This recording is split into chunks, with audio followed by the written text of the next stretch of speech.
Hello students, ഈ വീഡിയോയിൽ നമ്മൾ ചെറിയ 2-3 കാര്യങ്ങളാണ് ഡിസ്കസ് ചെയ്യുന്നത്. അതിലാദ്യത്തത് നെസ്റ്റഡ് കൺട്രോൾ സ്ട്രക്ചർ എന്ന് പറയുന്ന ഒരു തിയറി പോർഷനാണ്. സാധാരണ എക്സാമിന് 2-3 മാർക്സിന് ചോദിക്കാം. എന്താണ് നെസ്റ്റഡ് കൺട്രോൾ സ്ട്രക്ചർ എന്നത്? സംഭവം എന്താണെന്ന് വെച്ചാൽ, ഈ കൺട്രോൾ സ്ട്രക്ചേഴ്സ് നമ്മൾ പഠിച്ചു. ഇത്രയും വീഡിയോസിലായിട്ട് നമ്മൾ ഇത്രയും സ്റ്റേറ്റ്മെൻറ്റ്സിനെ പറ്റി നമ്മൾ ഡിസ്കസ് ചെയ്തു. If, else if, switch, for, while, do while എന്നീ സ്റ്റേറ്റ്മെൻറ്റ്സിനെ പറ്റി നമ്മൾ പഠിച്ചു. അപ്പോൾ ഇതെല്ലാമാണ് കൺട്രോൾ സ്ട്രക്ചർ എന്ന് പറയുന്ന കൺട്രോൾ സ്റ്റേറ്റ്മെൻറ്റ്സ്.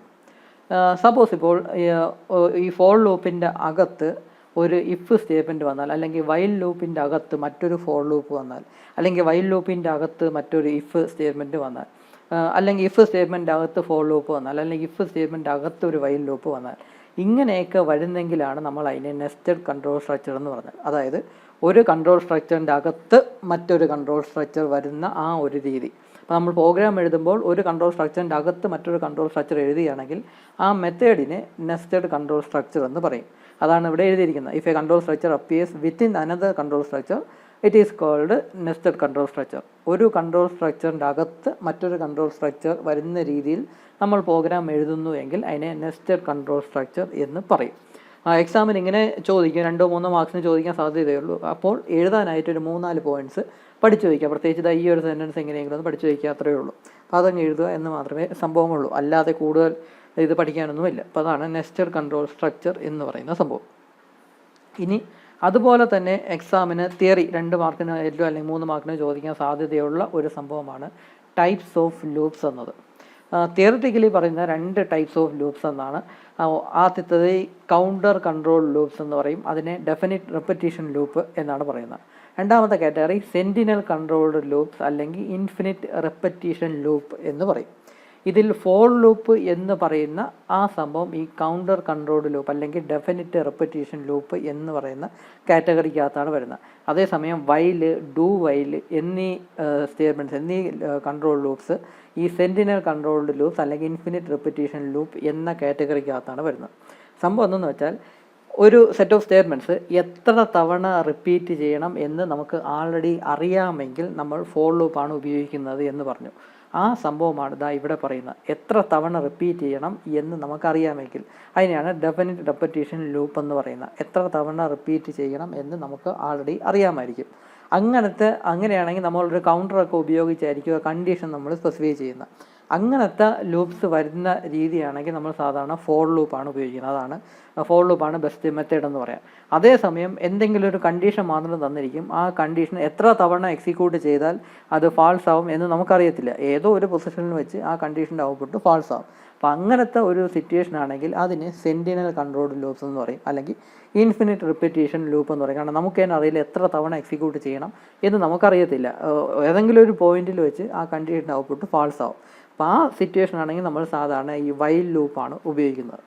ഇവിടെ ഒരു എക്സാമ്പിൾ കാണുക. നമ്മൾ മുമ്പ് കഴിഞ്ഞ വീഡിയോയിൽ ഡിസ്കസ് ചെയ്ത ഒരു പ്രോഗ്രാമാണ് ഇത്. ഒരു നമ്പർ, ഇൻറ്റീജർ നമ്പർ എൻ്റർ ചെയ്ത് കൊടുത്താൽ അതിൻ്റെ ഡിജിറ്റ്സിൻ്റെ സമ്മ് കാൽക്കുലേറ്റ് ചെയ്യാനുള്ള പ്രോഗ്രാമാണ് ഇത്. കാര്യമായിട്ട് നമ്മൾ എക്സ്പ്ലെയിൻ ചെയ്തതാണ്. അപ്പോൾ അതുകൊണ്ട് കൂടുതൽ അതിനി പറയുന്നില്ല. ഇത് വൈൽ ലൂപ്പ് ഉപയോഗിച്ചാണ് നമ്മൾ ഈ ഒരു പ്രോഗ്രാം എഴുതിയത്.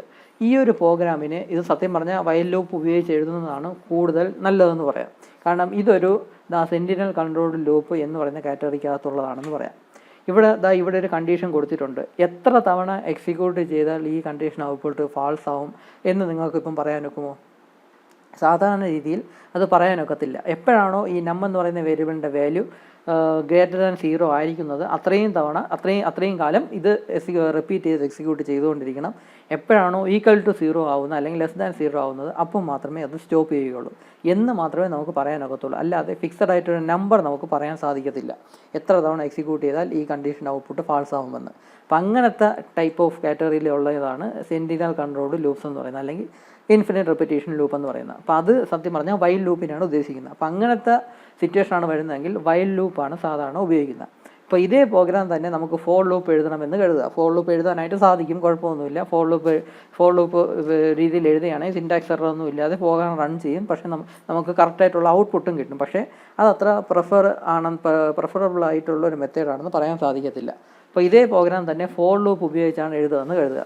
ഫോർ ലൂപ്പ് അപ്പോൾ നമുക്ക് ആർഗ്യുമെൻറ്റ്സ് ആയിട്ട് 3 സ്റ്റേറ്റ്മെൻറ്റ്സ് കൊടുക്കണം. ഈ 4 എന്ന് എഴുതിയിട്ട് ബ്രാക്കറ്റിൻ്റെ അകത്ത് 3 സ്റ്റേറ്റ്മെൻറ്റ്സ് കൊടുക്കണം. ആദ്യമായിട്ട് ഒരു ഇനിഷ്യലൈസേഷൻ സ്റ്റേറ്റ്മെൻ്റ് ആണ് കൊടുക്കേണ്ടത്. ഇവിടെ നമ്മൾ ഏത് സംഭവം ഇനിഷ്യലൈസേഷൻ സ്റ്റേറ്റ്മെൻ്റ് ആയിട്ട് കൊടുക്കും? ഒന്ന് ഇതാ സം ഈക്വൽ ടു 0 എന്ന് പറയുന്ന ഈ ഒരു സംഭവം, അതിനെ ഇനിഷ്യലൈസേഷൻ സ്റ്റേറ്റ്മെൻ്റ് ആയിട്ട് ചുമ്മാ നമുക്കിവിടെ കൊടുക്കേണ്ടി വരും ഫോർ ലൂപ്പിൻ്റെ അകത്ത്. രണ്ടാമത്തെ കണ്ടീഷൻ സ്റ്റേറ്റ്മെൻ്റ് ആയിട്ട് നമുക്ക് ഇത് തന്നെ കൊടുക്കാം. മൂന്നാമത്തെ സ്റ്റേറ്റ്മെൻറ്റ് ഏത് കൊടുക്കാൻ പറ്റും? ഇവിടെ മൂന്നാമത്തെ സ്റ്റേറ്റ്മെൻറ്റ് ഈ ഇൻക്രിമെൻ്റ് അല്ലെങ്കിൽ ഡിക്രിമെൻറ്റ് സ്റ്റേറ്റ്മെൻറ്റ് എന്ന് പറയുന്ന മൂന്നാമത്തെ സ്റ്റേറ്റ്മെൻറ്റ് ഫോർ ലൂപ്പിൻ്റെ അകത്ത് നമുക്ക് ഏത് സ്റ്റേറ്റ്മെൻറ്റ് കൊടുക്കാനൊക്കും? ഒരു വഴിയെന്ന് പറഞ്ഞാൽ ഈ കാണുന്ന ഈ മൂന്നാമത്തെ സ്റ്റേറ്റ്മെൻറ്റ് അതിനെ പിടിച്ച് ഈ ഇൻക്രിമെൻ്റ് അല്ലെങ്കിൽ ഡിക്രിമെൻറ്റ് സ്റ്റേറ്റ്മെൻറ്റ് എന്ന രീതിയിലാക്കുക. അതായത് ഇങ്ങനെ നമുക്ക് ഈ ഫോർ ലൂപ്പ് എഴുതി ഇതിൻ്റെ അകത്ത് ബ്രാക്കറ്റിൻ്റെ അകത്ത് 3 സ്റ്റേറ്റ്മെൻറ്റ് വേണം. ഇവിടെ ഞാൻ ആദ്യത്തെ സ്റ്റേറ്റ്മെൻ്റ് ആയിട്ട് സം ഈക്വൽ ടു 0 എന്ന് പറഞ്ഞാൽ ഒരാവശ്യവുമില്ല. ഇവിടെ സം ഈക്വൽ ടു 0 അല്ല സത്യം പറഞ്ഞാൽ അവിടെ കൊടുക്കേണ്ടത്. സമ്മിനെ അല്ല നമ്മളിവിടെ ഇനിഷ്യലൈസ് ചെയ്യേണ്ടത്. ഇവിടെ സത്യം പറഞ്ഞാൽ ഇനിഷ്യലൈസ് ചെയ്യേണ്ടത് ലൂപ്പ് കൺട്രോൾ വേരിയബിൾ എന്ന് പറയുന്ന ആ വേരിയബിളിനെയാണ് ഇനിഷ്യലൈസ് ചെയ്യേണ്ടത്. ഇവിടെ സം അല്ല ആ ലൂപ്പ് കൺട്രോൾ വേരിയബിൾ എന്ന് പറയുന്ന സംഭവം. ഇത് അത്രത്തോളം ലൂപ്പിനെ കൺട്രോൾ ചെയ്യുന്നതൊന്നും ഈ സമ്മിൻ്റെ വാല്യൂ ഒന്നും അല്ല. ലൂപ്പിനെ കൺട്രോൾ ചെയ്യുന്ന നം എന്ന് പറയുന്ന വാല്യൂ ആണെന്ന് പറയാം. അതിനെ നമുക്കിവിടെ ഇനിഷ്യലൈസ് ചെയ്യാനും പറ്റത്തില്ല. അപ്പോൾ ഇത് നമ്മൾ വെറുതെ ഷോയ്ക്ക് വേണ്ടി ഒരു ഇനിഷ്യലൈസേഷൻ സ്റ്റേറ്റ്മെൻ്റ് ആയിട്ട് നമ്മളിവിടെ കൊടുത്തതാണ്. അതുപോലെ തന്നെ ഇത് കണ്ടീഷൻ സ്റ്റേറ്റ്മെൻറ്റ്. പിന്നെ മൂന്നാമത്തെ സ്റ്റേറ്റ്മെൻറ്റ് ഇതൊരു ഇൻക്രിമെൻ്റ് അല്ലെങ്കിൽ ഡിക്രിമെൻറ്റ് സ്റ്റേറ്റ്മെൻ്റ് ആണ് ഇവിടെ ഉപയോഗിക്കേണ്ടത്. ഇത് സത്യം പറഞ്ഞാൽ ലൂപ്പ് ബോഡിക്കകത്തുള്ള മൂന്നാമത്തെ സ്റ്റേറ്റ്മെൻറ്റിനെ പിടിച്ചാണ് ഞാൻ ഇവിടെ സ്പെസിഫൈ ചെയ്തത്. അതായത് ഈ ലൂപ്പ് ബോഡിക്കകത്തുള്ള ഈ 2 സ്റ്റേറ്റ്മെൻറ്റ് എക്സിക്യൂട്ട് ചെയ്തിട്ട് പിന്നെ ഈ മൂന്നാമത്തെ സ്റ്റേറ്റ്മെൻറ്റും കൂടെ എക്സിക്യൂട്ട് ചെയ്യും.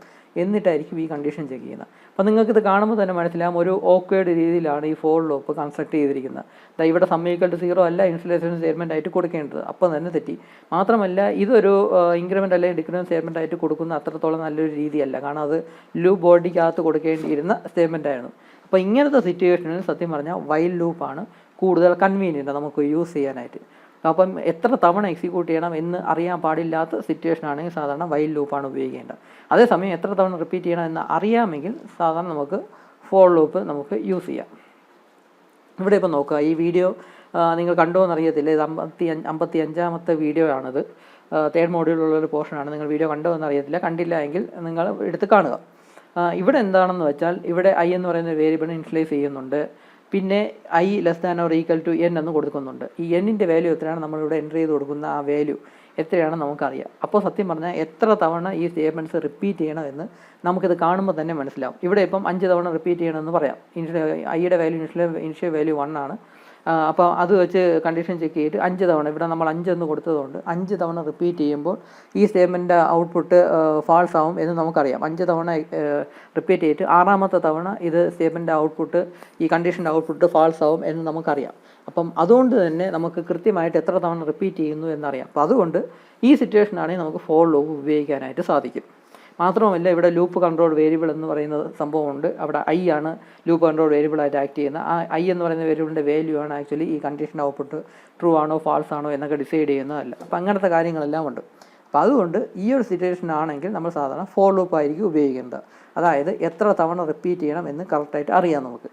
അത് ആ ഒരു രീതിയാണ് കൗണ്ടർ കൺട്രോൾഡ് ലൂപ്പ് അല്ലെങ്കിൽ ഡെഫിനിറ്റ് റെപ്പിറ്റേഷൻ ലൂപ്പ് എന്ന് പറയുന്നത്.